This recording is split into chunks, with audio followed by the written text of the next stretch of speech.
അപ്പഴേ എന്താണ് പറഞ്ഞു തന്നിരുന്നേ. അപ്പൊ എനിക്ക് ഇരട്ട കുട്ടികളെ വെച്ചാൽ ഭയങ്കര കാര്യമായിരുന്നു കേട്ടാ. അങ്ങനെ ഇവര് ട്വിൻസാന്ന് പറഞ്ഞപ്പോ ഭയങ്കര സന്തോഷമായിരുന്നു. സന്തോഷം സങ്കടം കൂടി മിക്സ് ചെയ്ത ഒരു പ്രഗ്നൻസി ടൈം വരുന്ന ഇവരെ പ്രഗ്നൻസി പറഞ്ഞാല്. കാരണം എന്താണെന്നറിയോ, ലിനു എന്ന് പറഞ്ഞാൽ 7 വർഷം കാത്തിരുന്നിട്ടുണ്ടായ കുട്ടിയായിരുന്നു ലിനു. അപ്പൊ ആ കുട്ടിനെ നല്ലപോലെ ഒന്ന് ഫീഡ് ചെയ്യാനോ ഒന്ന് നോക്കാനോ എടുക്കാനോ ഒന്നും ആ സമയത്ത് പറ്റണില്ല. അതിന്റെ ഒരു സങ്കടം. പിന്നെ രണ്ടാമത്തത് ഇവര് പ്രഗ്നന്റ് ആണെന്ന് അറിഞ്ഞിട്ട് ഫസ്റ്റ് ടൈം നമ്മൾ കാണിക്കാൻ പോകലോ, ഡൗട്ട് തുടങ്ങിയ ആ സമയത്ത് തന്നെ ഫസ്റ്റിൽ തന്നെ കാണിക്കാൻ പോയിക്കണം. അതായത് നമ്മൾ പീരിയഡ്സ് ഡേറ്റ് തെറ്റിയ പിറ്റേ ദിവസം തന്നെ ഞങ്ങൾ കാണിക്കാൻ പോയിക്കണം. ആ ടൈം ആയപ്പോ തന്നെ ഡോക്ടർ ഡൗട്ട് പറഞ്ഞിരിക്കണേ പിന്നെ ട്വിൻസ് ആണെന്നുള്ളതിന്റെ. അപ്പൊ ആ ഒരു സന്തോഷം, കാരണം ആ ട്വിൻസ് എന്നുള്ളതിന്റെ ഈ ട്വിൻസ് എന്നുള്ള ഇത് അതുകൊണ്ട് ഭയങ്കര ഇഷ്ടമായിരുന്നു എനിക്ക്. എന്റെ പെൺകുട്ടികളുണ്ടാവുക വെച്ചാൽ ഭയങ്കര ഇഷ്ടമായിരുന്നു. കിച്ചുവിനെ വെച്ചാല് ആദ്യത്തെ കുട്ടി മുതലേ കിച്ചു പെൺകുട്ടി വേണം, ഫീനൂട്ടിനെ പ്രഗ്നന്റ് ആയത് മുതലേ കിച്ചു പെൺകുട്ടി വേണം നല്ല പൂതിയിലായിരുന്നു. അപ്പൊ ഇത് ട്വിൻസും കൂടി ആണെന്ന് പറഞ്ഞപ്പോ ഞാൻ ഇരട്ട പെൺകുട്ടികളാവട്ടെ എന്ന് പറഞ്ഞ നല്ല പൂതിയിലും പ്രാർത്ഥനയിലും ഉണ്ടായിരുന്നിട്ടാ. 2 കുട്ടികളൊപ്പം ജനിക്കും, അതൊരു കാര്യം.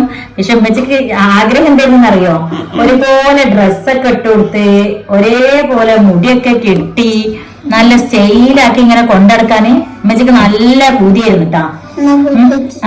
എന്നിട്ട് പറഞ്ഞു കേട്ടോ, ആ സ്റ്റൈലിൽ കൊണ്ടാക്കാൻ നിങ്ങളെ അതിനനുസരിച്ച് ഇതാവണ്ടേ, നിങ്ങളൊന്നും പിടിച്ചാൽ കിട്ടണ്ടേ. അതാ ഞാൻ പറഞ്ഞത്.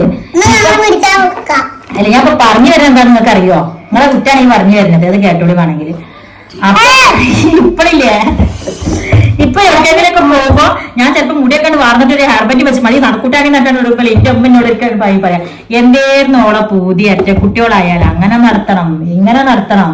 ഇപ്പൊ ആ മക്കൾക്ക് നേരം വേണം മുടി കെട്ടി കൊടുക്കാൻ കൂടിയുള്ള നേരം കിട്ടണില്ല. അപ്പൊ എന്താ സംഭവിച്ചാല് നമ്മൾ ഈ ഇരട്ട കുട്ടികളെ പറഞ്ഞാൽ പൂതി നമ്മൾക്ക് സ്വപ്നം ഉണ്ടാവുമല്ലോ, അങ്ങനെ മുടി കെട്ടണം ഇങ്ങനെ മുടി കെട്ടണം അങ്ങനെ സ്റ്റൈലാക്കണം ഇങ്ങനെ സ്റ്റൈലാക്കണം എന്നൊക്കെ അല്ലെ. അതുപോലെയുള്ള ആഗ്രഹം പോലെ നമുക്ക് നടക്കണമെന്നുണ്ടെങ്കിൽ ഇതുപോലെ കുഞ്ഞാപ്പ് കുട്ടികളാവരുത്. മനസ്സിലായാ? പറഞ്ഞാൽ കേൾക്കണം, വിളിച്ചു കൊടുത്തിട്ട് വരുന്നവരായി നമുക്ക് എന്ത് ചെയ്യാൻ പറ്റും, അതിനനുസരിച്ചൊക്കെ കൊണ്ടെടുക്കാൻ പറ്റും.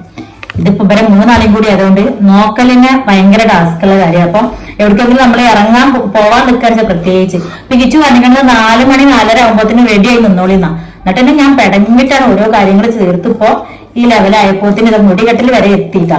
പക്ഷെ ഇത് ഓരോ സ്റ്റൈലിൽ കെട്ടാന്ന് വെച്ചാല് അത്രയും ടൈമും കാര്യങ്ങളൊക്കെ എടുക്കൂലേ.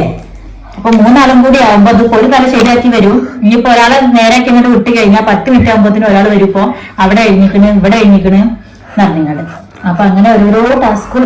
അപ്പൊ തന്നെ ഇരട്ടക്കുട്ടികളായിട്ടുണ്ടെന്നുണ്ടെങ്കിൽ നമുക്ക് നല്ല സന്തോഷമാണ്. പിന്നെ അന്ന് പ്രഗ്നന്റ് ആയ സമയത്ത് നല്ല